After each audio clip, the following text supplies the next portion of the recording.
Hey everyone, today we have a final note about Jesus' death. It was a preparation day, and the Jewish leaders didn't want the bodies to remain on the cross on the Sabbath, especially since that Sabbath was an important day.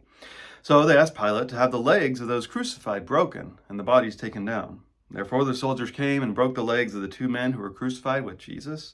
But when they came to Jesus, they saw that he was already dead, so they didn't break his legs. However, one of the soldiers pierced his side with a spear, and immediately blood and water came out.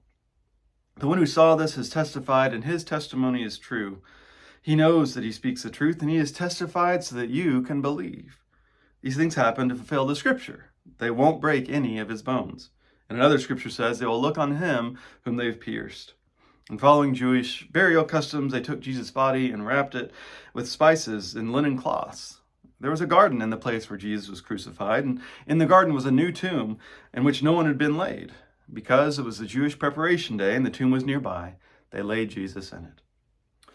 So the conditions of Jesus' death seem very important to our author here, but why? All right, this beloved disciple emphasizes that he saw it and affirms that his testimony is true. So he certainly sees it as meaningful. So what's he trying to say? Well, one thing is that Jesus really died. He was fully human. He was God in the flesh, and that flesh experienced death. And he really was buried like any human being would be. And I think it's important because already by this point in Christian history, there were those who claimed that Christ only seemed to be human. But our eyewitness says that is not the case. And then there's that odd detail about the blood and water that comes out when his side is pierced. And there are lots of different explanations for that. They tend to be either medical or sacramental in my experience. So sometimes people explain, this is what happened to Jesus' heart.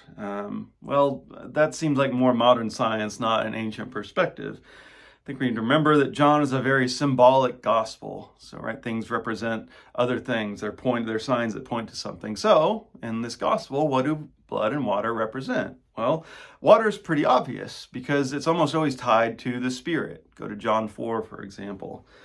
And we're going to see later this week, after the resurrection, Jesus will directly give the Spirit. But I think this is a symbolic way of showing that the Spirit flows from Jesus, and particularly from his self-sacrifice. And that's the same Spirit that we have access to.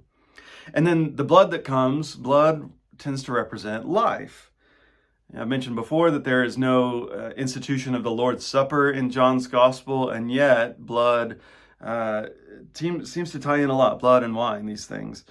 And so many see that connection here as well, which points to Christ as the source of life, that it was freely given in the beginning and it's freely given here. And so I think what it's saying is that through Jesus' death, we have abundant life. We have access to God's own Spirit. Jesus truly did die so that we could truly live.